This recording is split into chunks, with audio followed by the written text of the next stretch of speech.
Hello everyone, welcome to Shikhar Code. Today we will study constitutional design.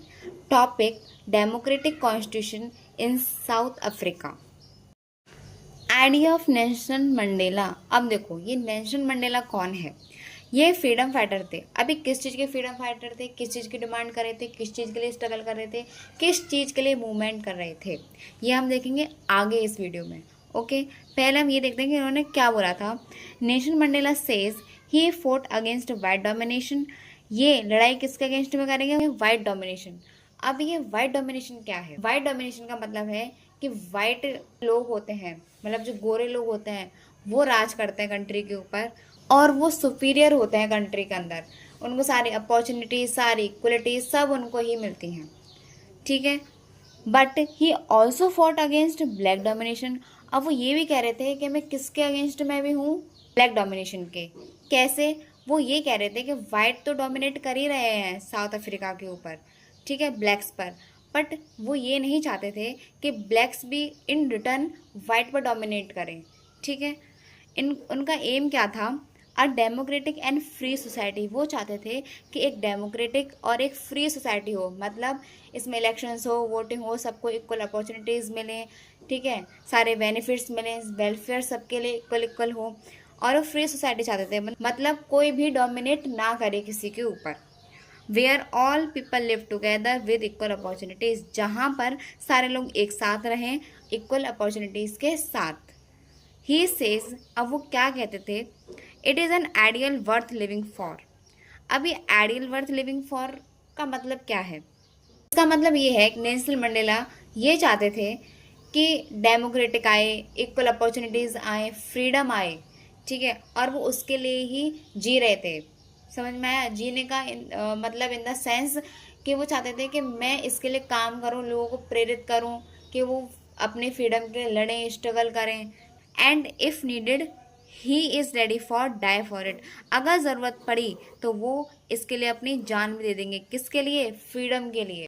Imprisonment and reason. Nelson Mandela tried for treason by the white south African government. अब देखो, ऐसा बोला गया था कि Nelson Mandela try कर रहे थे किसके? ट्रीजन। ट्रीजन मतलब गद्दारी कर रहे थे देश के प्रति, और ये किसने बोला था?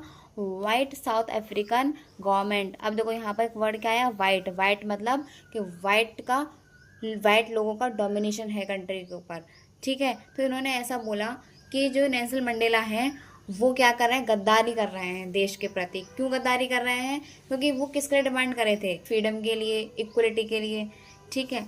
इन 1964 he and 7 other leaders were sentenced to life imprisonment. Nelson Mandela और उनके 7 लीडर्स, उनको लाइफ इम्प्रिजमेंट कर दिया गया था। कब? 1964 के अंदर। रीज़न क्या था? Opposing apartheid. क्योंकि ये अपोज्ड कर रहे थे रेशियल डिस्क्रिमिनेशन को। ये नहीं चाहते थे कि वाइट का डोमिनेशन रहे और ना ही ब्लैक का डोमिनेशन रहे। ये चाहते थे freedom, equality. Okay. Mandela spend next 28 years in prison. Nelson Mandela ने 28 ईयर्स जेल में बिताई। Most of time in Robben Island. एक यहाँ आइलैंड है, सबसे ज़्यादा टाइम उन्होंने यहीं स्पेंड किया। क्यों? क्योंकि उन्होंने 28 ईयर्स जो है प्रिजन में बिताई, जेल में बिताई। अपार्टाइड सिस्टम क्या है? अपार्टाइड का मतलब है system of racial discrimination. Racial discrimination का मतलब क्या होता है? People were divided based on skin colour. जो लोग होते हैं उनको डिवाइड कर दिया जाता है उनके स्किन कलर के बेसिस पर, जैसे कि साउथ अफ्रीका में हो रहा था। वाइट लोगों को सारी अपॉर्चुनिटीज, सारी इक्वलिटीज़, सब चीज़ की उनको बेनिफिट्स मिल रहे थे, बट ब्लैक्स को नहीं मिल रहे थे। इसी चीज़ का यहाँ पे क्या था? डिस्क्रिमिनेशन था। Groups in south Africa. कैसे ग्रुप्स थे साउथ अफ्रीका में? लोगों को किन ग्रुप्स में डिवाइड कर दिया गया था? जैसे कि ब्लैक्स का, वाइट्स का, कलर्स का, इंडियंस, और इसमें से डोमिनेट कौन कर रहे थे? ये वाइट्स, और मेजोरिटी ब्लैक्स की ज़्यादा थी, 3/4 पॉपुलेशन थी। Treatment of people. अब लोगों के साथ ट्रीटमेंट कैसा होता था? Whites treated as superior. जो वाइट लोग होते थे, जो गोरे लोग होते थे, उनको सुपीरियर ट्रीट किया जाता था, ठीक है। Non whites treated as inferior, और नॉन वाइट्स को ऐसे ट्रीट किया जाता था कि वो इन्फीरियर हैं, मतलब वो दब के रहेंगे किसके नीचे? वाइट्स के। हैड नो वोटिंग राइट्स, और जो नॉन वाइट्स थे उनके पास कोई भी वोटिंग राइट्स नहीं थी। हार्श रूल फॉर ब्लैक्स, अब यहाँ पे बहुत बेकार रूल्स थे ब्लैक्स के लिए। कैसे? Apartheid system was most oppressive for blacks, जो अपार्टाइड सिस्टम था ये बहुत ज़्यादा ऑप्रेसिव था, किसके लिए? ब्लैक्स के लिए। ऑप्रेसिव का मतलब कि यहाँ पर ब्लैक्स के साथ बहुत ज़्यादा अत्याचार होता था साउथ अफ्रीका के अंदर। They could not live in white areas, ये जो ब्लैक लोग थे ये वाइट लोग के एरिया में नहीं रह सकते थे, ठीक है। Needed permit to work in white areas, और उनको परमिशन लेनी पड़ती थी काम करने की, कहाँ पर? वाइट लोगों के एरियाज में। सेपरेशन इन पब्लिक लाइफ, अब देखो पब्लिक लाइफ में भी सेपरेशन था। कैसे?